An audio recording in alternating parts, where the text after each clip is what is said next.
जय हिंद बच्चों। कैसे हैं आप सब? आशा करती हूँ आप लोग खूब स्वस्थ हैं और अपनी पढ़ाई में व्यस्त हैं बच्चों। आइए आज हम आपके लिए लेकर उपस्थित हो रहे हैं जो आपका हमारी जो क्लास 12 के बच्चे हैं। ये चैप्टर अध्याय आपका थर्ड है, संस्कृत दिग्दर्शिका से बच्चों। तो संस्कृत दिग्दर्शिका से जो आपका चैप्टर थर्ड है, संस्कृत भाषाया महत्वम, संस्कृत भाषा का महत्व के चैप्टर से ये हम इम्पोर्टेंट चीजें बच्चों आपके मॉडल पेपर को देखते हुए हमने इसको लिया है और ये इम्पोर्टेंट है। अब हम आगे जो भी चीजें पढ़ाएंगे आपके मॉडल पेपर से को ही देखते हुए पढ़ाएंगे, वहां से चीजों को आपको देखेंगे और उसके बाद में इसको पढ़ाते हुए चलेंगे। और जितना भी थोड़ा सा पार्ट बचा हुआ है उसको हम वही मॉडल पेपर से ही पूरा करवाएंगे। बस इंपॉर्टेंट चीजों को 5-7 मॉडल पेपर में जो जो चीजें आई होंगी उस चीज को हम आपको लेकर उपस्थित होते रहेंगे। और बस निरंतर आप जुड़े रहिएगा बच्चों। देखिएगा कि आप मैक्सिमम चीजें कर पाएंगे। और आपको ऐसा लगे कि कोई चैप्टर छूटा हुआ है तो आप कमेंट के माध्यम से अवश्य बताएं। उसको पूरा प्रयास करते हुए पूरे मॉडल पेपर से इंपॉर्टेंट चीजों को लेकर हुए आपके लिए उपस्थित होंगे बच्चों। बस उद्देश्य है कि आपका मैक्सिमम अंक आप गेन कर लें परीक्षा में और निश्चिंत होकर बस पढ़ते हुए आप अपनी परीक्षा को धार देते रहिए। जितना हमने पढ़ा दिया है बच्चों, आप डिस्क्रिप्शन बॉक्स में जाइए, 9 to 12 अलग अलग क्लास और साथ ही साथ टॉपिक वाइज हमने प्लेलिस्ट बनाया है ताकि आपको कोई दिक्कत ना हो। आप जिस भी टॉपिक को पढ़ना है आप प्लेलिस्ट पे जाइए और उसको पढ़िए। और आप देखिए जो चीज कोई चीज ना पढ़ाया गया हो उसको आप कमेंट के माध्यम से बिल्कुल बताइए, निसंकोच बताइए। और आपको हम उस मॉडल पेपर को में देखते हुए उस टॉपिक को कंप्लीट कराएंगे। और आप देखेंगे कि आप अभी समय है बच्चों, अगर आप ध्यान देते हुए पढ़ते रहेंगे तो आप मैक्सिमम अंक प्राप्त कर लेंगे। इसके पहले आपने कितने पढ़ा या नहीं पढ़ा, कितना टॉपिक कंप्लीट है नहीं, बिल्कुल ही चिंता छोड़ दीजिए। बस आप जितना समय है उसको उसका सदुपयोग करते हुए पढ़ते रहिए बच्चों। चलिए आगे बढ़ें और अब इसको देखते हैं। इंपॉर्टेंट चीजें हैं बच्चों। संस्कृत साहित्य, संस्कृत साहित्य आदि कवि वाल्मीकि महर्षि व्यासः कविकुलगुरु कालिदासः अन्य च भास भारवी भवभूत्यादयो महाकवयः स्वकीये ग्रंथरत्नः अद्यापि पाठकानां हृदि विराजन्ते। इयं भाषा अस्माभिः मातृसमं सम्माननीया वन्दनीया च यतो भारत मातु स्वातंत्र्यं गौरवम्। अब देखिए, अखंडत्व अखंडत्वं संस्कृतिक कत्वञ्च संस्कृतेनैव सुरक्षितं शक्यन्ते। इयं संस्कृत भाषा सर्वासु भाषासु प्राचीनतमा श्रेष्ठा च अस्ति। ततः सुष्ठ उक्तम भाषासु मुख्या मधुरा दिव्या गिरवाण भारती इति। तो अब देखिए बच्चों कितना इंपॉर्टेंट है, आपकी मॉडल पेपर में भी हमने इसको देखा। अन्य चा और दूसरे, अद्यापि आज भी, अद्य मतलब आप आज और अपि जुड़ा हुआ है तो भी आज भी, पाठ का नाम पढ़ने वालों के हृदय में विराजनते विराजमान है, मातृसमम माता के समान, सांस्कृतिक में कत्वंच सांस्कृतिक एक कत्वचम सांस्कृतिक एकता, सुरक्षितम शक्यन्ते सुरक्षित हो सकती है, सुष्ठ उक्तम अर्थात ठीक कहा गया है, सुष्ठ मतलब ठीक और उक्तम मतलब कहा गया, भाषाओं में मुख्य है, मधुर है, गीर्वाण भारती अर्थात देववाणी हमारी संस्कृति। गीर्वाण मतलब किसको कहा गया? संस्कृत भाषा को कहा गया। अब बच्चों इसमें संदर्भ देखिए, आप क्या लिखेंगे। प्रस्तुत गद्यांश हमारी पाठ्य पुस्तक संस्कृत दिग्दर्शिका से और ये संस्कृत भाषा या महत्वम पाठ से अवतरित है या लिया गया है या उद्धृत है। आप इतना बस यही 2 अंक का आपका ये पक्का हो गया। अब इसमें अनुवाद देखिए बच्चों, आपने पढ़ा तो समझा ही होगा कि संस्कृत के बारे में बताया गया है कि इसमें इस विषय में, इस भाषा में कितने सारे साहित्य लिखे गए हैं, कितने महान महान कवि लिखे गए जो आज भी हमारे हृदय में है, आज भी हम उनको याद करते हैं उनके साहित्य के माध्यम से। तो यही चीज कहा गया है, संस्कृत साहित्य आदि कवि वाल्मीकि, आप जानते हैं। और उसके बाद महर्षि व्यास, कवि कुलगुरु कालिदास तथा अन्य कवि भास, भारवी, भवभूति आदि महाकवि अपने रत्न ग्रंथों के द्वारा आज भी पाठकों के हृदय में विराजमान है। ये हमारे अर्थात संस्कृत हमारे लिए माता के समान सम्माननीय तथा वंदनीय है, क्योंकि भारत माता की स्वतंत्रता, गौरव, अखंडता तथा सांस्कृतिक एकता संस्कृत के द्वारा ही सुरक्षित हो सकती है। ये संस्कृत भाषा समस्त भाषाओं में प्राचीन एवं श्रेष्ठ है, अतः ठीक ही कहा गया है देववाणी तथा संस्कृत सभी भाषाओं में मुख्य, मधुर और दिव्य है। तो ये तो हो गया बच्चों इंपॉर्टेंट चीज आपके, ये इसका आप स्क्रीनशॉट ले लीजिए। देखिए इसका स्क्रीनशॉट आप पहले ले लीजिए और उसके बाद ये इसका स्क्रीनशॉट आप ले लीजिए। उसके बाद आगे बढ़ते हैं। ये देखिए अनुवाद का स्क्रीनशॉट ले लीजिए और अब इसी को बस आप दोहराते रहिएगा, लेकिन लेक्चर को कम से कम आप बच्चों इसको 2 बार देखिए। अब आइए 4th चैप्टर पे चलते हैं हम लोग। जातक कथा, मतलब जातक कथा के बारे में हम इसमें पढ़ेंगे। सबसे पहले तो पढ़ेंगे उलूग जातकम के बारे में। अब देखिए बच्चों यहाँ पर 5 निर्धारित है अनुवाद के लिए और 2 अंक आपके संदर्भ के लिए निर्धारित है। तो इम्पोर्टेंट है, आपके मॉडल पेपर में हमने इसको पाया तो हमने कहा कि बस यही इम्पोर्टेंट चीजें आपके लिए उपस्थित हो लेकर चले। और बच्चों के पास ना तो ज्यादा समय है कि मैक्सिमम चीजें पढ़ा जाए, वही चीजें पढ़ा जाए जो कम समय में अधिक तैयारी हो सके। चलिए तो अब हम इसको, थोड़ा सा छोटा है तो बड़ा करते हुए पढ़ते चलते हैं। आप भी हमारे साथ पढ़िए, ध्यान से सुनिए, सुनने पर ध्यान दीजिए बच्चों। देखिए उलूक जातकम। अतीते प्रथम कल्पे जनः एकम अभिरूपम सौभाग्य प्राप्तम सर्व कार्य परिपूर्णम पुरुषम राजानम कुर्वन् चतुष्पदः अपि सन्निपत्य एकम सिंहम राजानम कुर्वन् तत्। यहाँ पर कह रहे हैं कि बहुत प्राचीन काल पहले, बहुत समय पहले मतलब जो जानवर लोग थे तो उन्होंने क्या किया, सिंह को राजा बनाया। ततः शकुनी गढ़ा, और शकुनी अर्थात पक्षियों ने हिमालय प्रदेश में एकस्मिन पाषाणे सन्निपत्य, एक पाषाण पर मनुष्य श्री राजा प्रज्ञायते तथा पदेषु च, मतलब कह रहे कि मनुष्यों ने राजा को बनाया और चतुष्पदों मतलब जो 4 पैर वाले जानवर, उन्होंने शेर को राजा बनाया। अस्माकं पुनरन्ते राजा नास्ति, हम लोगों के पास कोई राजा ना अस्ति मतलब नहीं है। अराजको वासो नाम, मतलब बिना राजा के ना वर्तते, वास करना रहना ठीक नहीं है।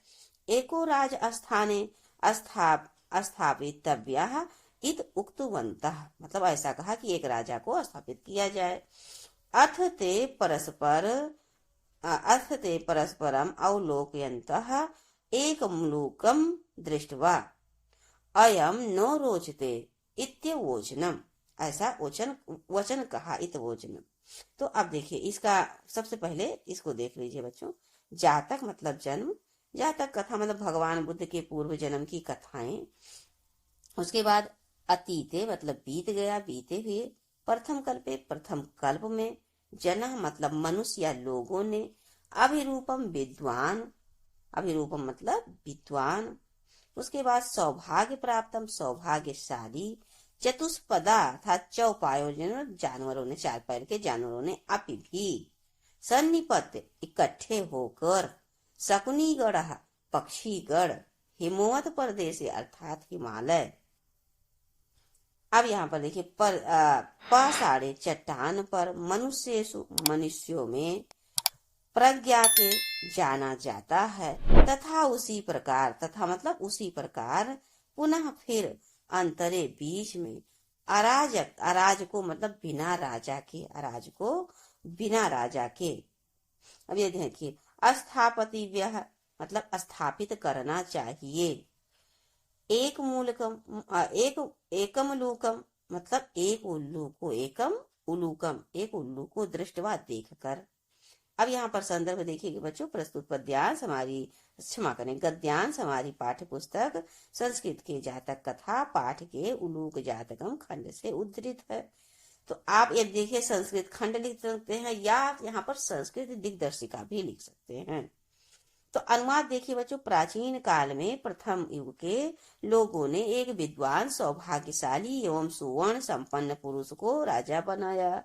चौपायों ने भी इकट्ठे होकर एक शेर को जंगल का राजा बनाया। उसके बाद हिमालय प्रदेश में एक चट्टान पर एकत्र होकर पक्षीगणों ने कहा कि मनुष्यों में राजा जाना जाता है और चौपायों में भी, किंतु हमारे बीच में कोई राजा नहीं है और बिना राजा के रहना उचित नहीं।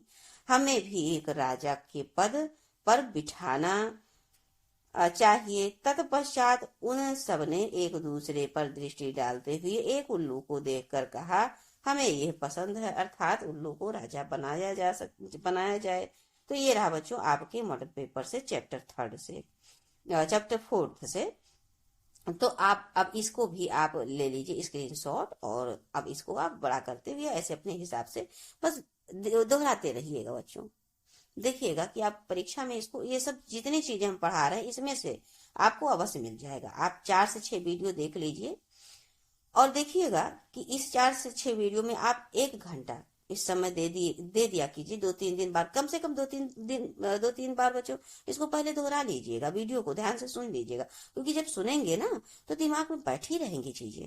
और उसके बाद अब स्क्रीनशॉट लेके बस ऐसे आप रिवीजन करते रहिएगा। आप इतने ध्यान से दोहराइए कि जब रिवीजन कीजिए तो आपके दिमाग में चीजें चले कि हाँ मैम ने ये चीज यहाँ बताया, इसको ये कहा, तब आपकी चीजें दिमाग में चीजें एकदम बैठी रहेंगी। चलिए, तो अब नृत्य जात कमी भी इंपॉर्टेंट है बच्चों, तो इसको हम एक बार पढ़ा देते हैं। अतीते प्रथम कल्पे चतुष्पदः सिंह राजानुकुर्वन् मत्स्याः आनंद मत्स्यम् शकुनयाः सुवर्ण हंसम् तस्य पुनः सुवर्ण राजहंसस्य दुहिता हंसपोतिका अतिरूपवती आसीत्। स तस्यै वरं दात यत् सा आत्मनिश्चित रुचितम् स्वामिनं व्रीडुयात् इत। हंसराजः तस्यै वरं दत्त्वा हिमवती शकुनी संगे सन्निपतः इकट्ठा होकर उतरे कहाँ पर, नाना प्रकारः हंस मयूरादयः, मतलब हंस मयूर आदि शकुनीगण पक्षीगण समागत इकट्ठा होकर, और एकस्मिन् महति पाषाण तले, एक पाषाण के तल पर पतन इकट्ठा हो गए। और हंस राजा आत्मनः रुचितम चितरुचितम स्वामिकम आगते व्रीडुयात् इत दुहिता रमादिदेश सा शकुनी संघे अवलोकयन्ति मणिवर्णग्रीवं चित्र प्रेक्षणं मयूरः दृष्ट्वा अयं मे स्वामिको भवतु इत भासत मयूरः अद्यापि तावन्मे बलं न पश्यसि इत अतिगर्वेण लज्जा, यहाँ देखिए बच्चों इसे, लज्जांच त्यक्त्वा तवान् महतः शकुनी संघर्ष्य मध्ये पक्षौ प्रसार्य नर्तितुमारब्धवान् नृत्यं चाप्रतिच्छन्नोऽभूत्। सुवर्णराजहंसः लज्जितः अस्य नयव्रीः अस्ति न बर्हाणां समुत्थाने लज्जा नास्मय गतत्रोपाय स्वदुहितरं दास्यामि इत्यकथयत्। हंसराजः तदेव परिसन्न मध्ये आत्मनः भागनेयाय हंसपोतिकाय दुहितरं ददात। मयूरो हंस पोतिकां प्राप्य लज्जितः तस्मात् स्थानात् पलायितः। हंसराजोपि हृष्टमानसः स्वगृहम् आगच्छत्। तो अब आपने इसको देखा बच्चों, संस्कृत पाठ को देखिए, इसका भी आप स्क्रीनशॉट ले लीजिए और उसके बाद यहाँ से इसको भी ले लीजिए थोड़ा सा ऐसे। अब देखिए बच्चों, अब हम इसके थोड़ा सा अर्थ क्या कहते हैं, शब्द अर्थ को पहले पढ़ लेते हैं। चौपायों ने चतुष्पद अर्थात चतुष्पद, चौपायों ने मत्स्या मछलियों ने दुहिता पुत्री अति अधिक रूपवती सुंदर तस्ये उसे वरम दात वरमदात वर दिया, आत्मनिश्चित रूप रुचितम, अपने मनपसंद वृणयात वरण करें। उसके बाद दत्वा देकर हिमवती, हिमालय पर शकुनि संगे पक्षियों के समूह सन्य पतत उतरा। मणिवर्णग्रीवम, नीलमण के रंग की गर्दन वाले, चित्र प्रेक्षण, रंग बिरंगे पंखों वाले, प्रतिक्षण बिना ढका या नग्न, विनय ब्रहाणाम, पंखों को गतत्र पाए लज्जाहीन को, परिसन्न मध्य, सभा के बीच में, भागने आए भांजे के लिए। अब देखिए बच्चों, संदर्भ आप देख रहे हैं कि प्रस्तुत पद्यांश हमारी पाठ्य पुस्तक संस्कृत दिग्दर्शिका के जातक कथा पाठ के नृत्य जातकम खंड से उद्धृत है या लिया गया है। अनुवाद देखिए बच्चों, प्राचीन काल के प्रथम युग में पशुओं ने शेर को राजा बनाया, मछलियों ने आनंद मछली को राजा बनाया, पक्षियों ने सुवर्ण हंस को राजा बनाया। इस सुवर्ण हंस की पुत्री हंसपोतिका अति रूपवती थी। उसने उसे वर दिया, मतलब अधिकार दिया कि वो अपने मन के अनुरूप पति का वरण करे। उसे वर देकर हंसराज पक्षियों के समूह में हिमालय पर उतरा। विविध प्रकार के हंस, मोर आदि पक्षी आकर एक विशाल चट्टान के तल पर एकत्र हो गए। हंसराज ने अपनी पुत्री को आदेश दिया कि वो आए और अपने मनपसंद पति का वरण करे। अब देखिए, यह मेरा स्वामी हो, उसने हंसपोतिका ने मतलब पक्षी समूह पर दृष्टि डालते हुए एक मणि के रंग सादृश गर्दन तथा रंग बिरंगे पंखों वाले मोर को देखकर ऐसा कहा, आज भी तुम, अब मोर क्या कह रहा है कि आज भी तुम मेरी शक्ति नहीं देखती, अर्थात अब तक मेरे पराक्रम का आभास नहीं है। यह कहकर मोर ने अति गर्व सहित लज्जा को त्याग कर पक्षियों के उस विशाल समूह के मध्य नृत्य करना प्रारंभ किया और नृत्य करते करते नग्न हो गया। ऐसा देखकर सुवर्ण राजहंस ने लज्जित होकर कहा, इसे ना तो संकोच है अर्थात विनय है, ना पंखों को ऊपर करने में लज्जा है। इस निर्लज्ज को मैं अपनी बेटी नहीं दूंगा। उसी सभा के मध्य हंसराज ने अपनी पुत्री अपने भांजे हंसपोत को दे दी। हंसपुत्री को ना पाने पर मोर लज्जित होकर उस स्थान से भाग गया। हंसराज भी प्रसन्न मन से अपने घर चला गया। तो ये रहा बच्चों आपका मॉडल पेपर में इंपॉर्टेंट चीजों को। देखिए, ये अनुवाद पहले आप अलग से स्क्रीनशॉट ले लीजिए। अब इसका स्क्रीनशॉट आपने ले लिया होगा वीडियो रोककर बच्चों। अब ये देखिए, इसको तो आपने ले ही लिया स्क्रीनशॉट। अब आप इसको बस 2 से 4 बार दोहराते रहिएगा। मिलते हैं आपको बच्चों नेक्स्ट क्लास में लेसन 5 को, सुभाषित रत्नाम। ये भी इम्पोर्टेंट है। आप ये बस ऐसे 4 से 5 वीडियो को देख लीजिए बच्चों, इसमें से आप 7 अंक पक्का कर ले जाएंगे। महज आप आधा घंटा पौना घंटा रोजाना अब तक परीक्षा जो आपका आने वाला है, आप इस संस्कृत विषय को दे दीजिए। और भी कम, आप बस 15 से 20 मिनट एक वीडियो रोजाना देखिए और उसको 2 से 3 बार, मतलब 2 दिन तक उसको 2-3 बार दोहरा लीजिए और स्क्रीनशॉट ले से बस दोहराते रहिएगा परीक्षा तक। लेकिन इसको ध्यान से कम 3 बार देखिएगा बच्चों, क्योंकि जब आप ध्यान से सुने रहेंगे तो जो हम कह रहे हैं उसको आप सुनते रहेंगे, आपके दिमाग में चीजें बैठी रहेंगी, उतरेंगी नहीं ये, और आप जाएंगे परीक्षा में तो आपको याद आएगा कि मतलब ये मैंने ऐसे ऐसे बताया था, और फटाफट आप कर ले जाएंगे। तो अब आप मिलते हैं आपको बच्चों नेक्स्ट क्लास में।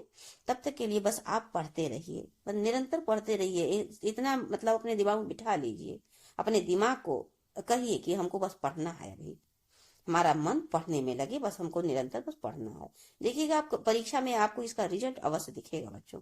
मिलते हैं नेक्स्ट क्लास में। जय हिंद बच्चों, जय हिंद।